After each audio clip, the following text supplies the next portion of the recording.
लोकसभा चुनाव में मिले झटके के बाद भारतीय जनता पार्टी अब कोई जोखिम लेने के मूड में नहीं है।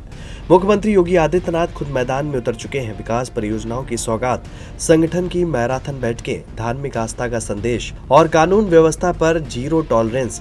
यूपी में योगी मैराथन दौरे कर रहे हैं और हर दौरे के दौरान एक साथ कई मुद्दों को साध कर विपक्ष की बेचैनी भी बढ़ा रहे हैं। फिलहाल अगर पश्चिमी यूपी की बात करें तो योगी ने चुनाव से पहले एक खास चक्रव्यूह तैयार किया है जिसने तमाम दलों की धड़कनें तेज कर दी हैं। वो क्या है बताएंगे आपको इस वीडियो में। यूपी की राजनीति में पश्चिमी यूपी हमेशा सत्ता की धुरी रहा है।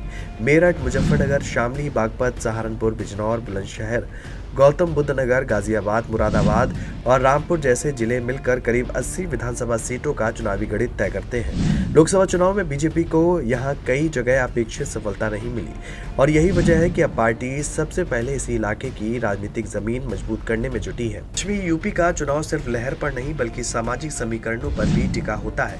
जाट और मुस्लिम वोटों की भूमिका सबसे ज्यादा चर्चा में रहती है, लेकिन दलित, गुर्जर, त्यागी, ब्राह्मण, वैश्य और गैर यादव पिछली जातियां भी कई सीटों पर निर्णायक भूमिका निभाती हैं। 2024 में समाजवादी पार्टी ने मुस्लिम दलित पिछड़ा समीकरण मजबूत किया, जबकि बीजेपी अब गैर यादव पिछड़ों, महिलाओं और लाभार्थियों के साथ जाट वोटों को फिर से पूरी तरह अपने साथ जोड़ने की रणनीति पर काम कर रही है।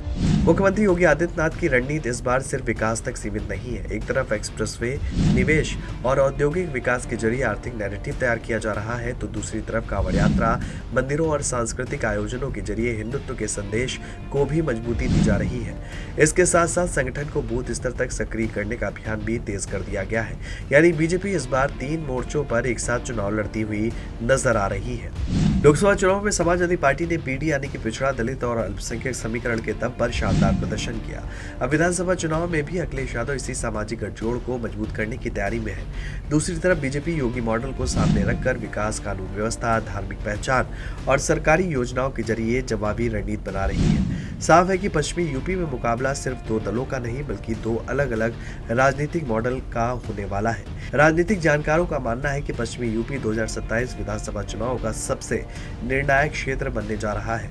बीजेपी ने लोकसभा चुनाव से मिले संदेश को गंभीरता से लिया है और मुख्यमंत्री योगी आदित्यनाथ खुद चुनावी कमान संभालते हुए नजर आ रहे हैं। दूसरी तरफ समाजवादी पार्टी अपने पीडीए समीकरण को और मजबूत करने की कोशिश कर रही है। कांग्रेस भी गठबंधन के जरिए इस क्षेत्र में प्रभाव बढ़ाना चाहती है। यदि बीजेपी जाट और गैर यादव, पिछड़ा और दलित मतदाताओं को फिर से मजबूती से जोड़ने में सफल होती है तो उसे बड़ा फायदा मिल सकता है। वहीं अगर सपा लोकसभा जैसा सामाजिक गठबंधन बनाए रखने में कामयाब रही तो मुकाबला बेहद कांटे का होगा। इसलिए पश्चिमी यूपी की हर रैली, हर विकास परियोजना और हर राजनीतिक बयान को अब 2027 के चुनावी चश्मे से देखा जा रहा है। पश्चिमी यूपी में चुनावी शंखनाद लगभग हो चुका है। एक तरफ योगी आदित्यनाथ विकास, संगठन और हिंदुत्व के सहारे चुनावी जमीन मजबूत कर रहे हैं, तो दूसरी तरफ समाजवादी पार्टी पीडीए के दम पर सत्ता की राह तलाश रही है। अब सबसे बड़ा सवाल यही है कि क्या पश्चिमी यूपी एक बार फिर बीजेपी का भेद किला बनेगा या विपक्ष का नया सामाजिक समीकरण 2027 की सत्ता का पूरा खेल बदल देगा।